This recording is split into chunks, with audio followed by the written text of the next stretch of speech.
Katy Perry, Magic in the Morning. It's 8:37, and it's a Tuesday. Time for Good Policies with Mike Barrett from Barrett Agency, Portland Street in St. Johnsbury. Did you mean to time that so well with the from Katy Perry after you said her name? That was pretty good. Well, I don't know. You know, we had That was accidental. Well done.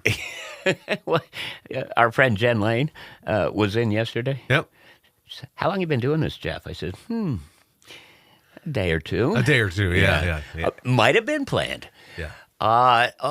Okay, so we've had some interesting chats through our years here, Mike, every Tuesday morning around 8:35, and I think it's time again. We're into our fourth year in a row that we're having significant weather events pretty much on the same day on the calendar, and boy, have we got some stuff coming in. We do. Let's hear your thoughts on this. Well, July has decided to be a monster for us over the past couple of years, and I guess this year's no different. I mean, I know a lot of folks out there are saying, "Oh man, the media is overblowing this, and what's going on?" Well, I'd rather have them raise our awareness and our alertness for this than to undersell it.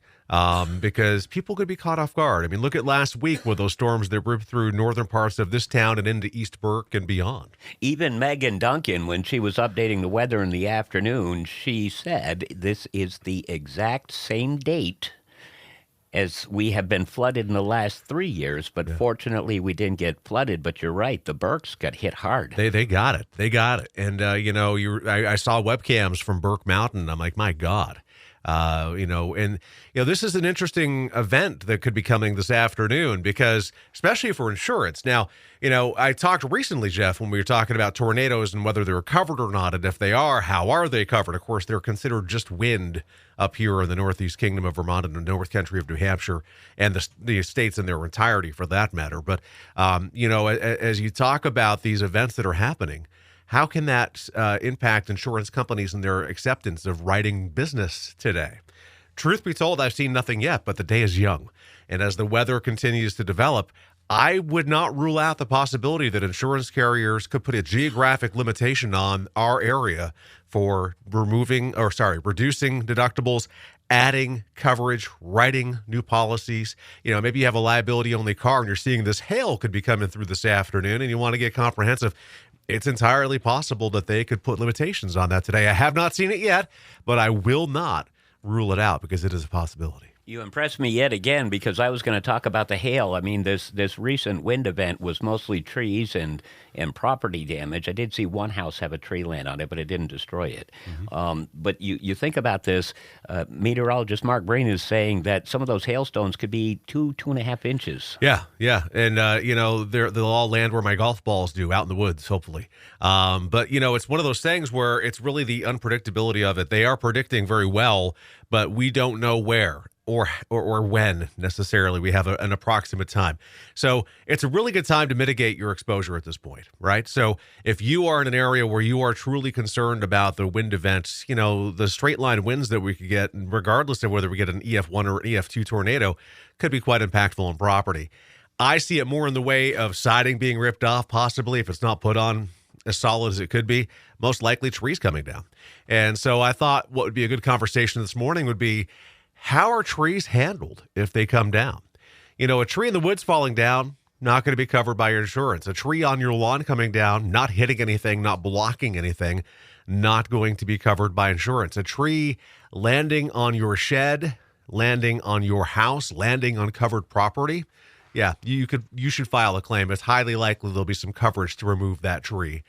Same can be said by many accounts if the tree blocks or prohibits your ability to access your property, meaning it fell on your driveway. Maybe you get a long driveway and trees have come down. There would be some level of coverage. There are different limits that are built into the different policies with the different companies. Usually it's around up to $500 to remove a tree. But certainly something to have a discussion with if that does occur.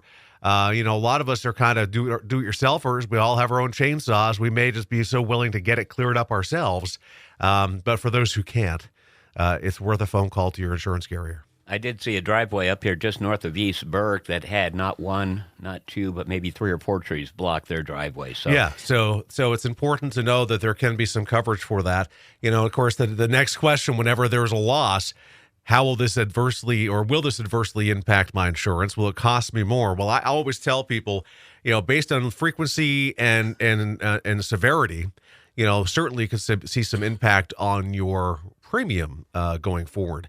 But if you haven't had claims, or at least it's been a while, 3 years or more, man, don't worry about that. If you're looking to pay a couple $100 out of pocket or pay $20 more a year for 3 years, which would you rather do? I would much rather do the latter. So, just be weather aware today. I'm thinking about moving some stuff in my garage to maybe put my wife's car in there. My truck's left to its own devices. Sorry. But I might put my wife's car in the garage just so I can mitigate the potential for hail damage to it. I have a porch swing. I'm going to anchor that thing and make sure it doesn't blow away Dorothy and Toto. So things you can do just to be prepared. All right. I hope this isn't an oddball question. We do got to wrap it up here shortly, but I do remember in some of our conversations in the past that even little things like groceries in the refrigerator. Oh, yeah. And things like that, these can be claimed on insurance? They can. Still? And it's called refrigerated food loss. And you want to make sure you check your policy. It's not on all of them beyond much of a limit. Most policies have up to a $500 limit. And either a very low deductible, meaning if you have $1,000 deductible or whatever deductible you have for your property, very likely the refrigerated food loss will be a $100 deductible, or in many cases even a $0 deductible. So in that case, you just itemize and write down all the perishables that you lost, and you submit the claim, and the company will pay you up to the amount of money that you lost. Now, don't be saying that you're full of filet mignon and lobster tails. Be as close as you possibly can.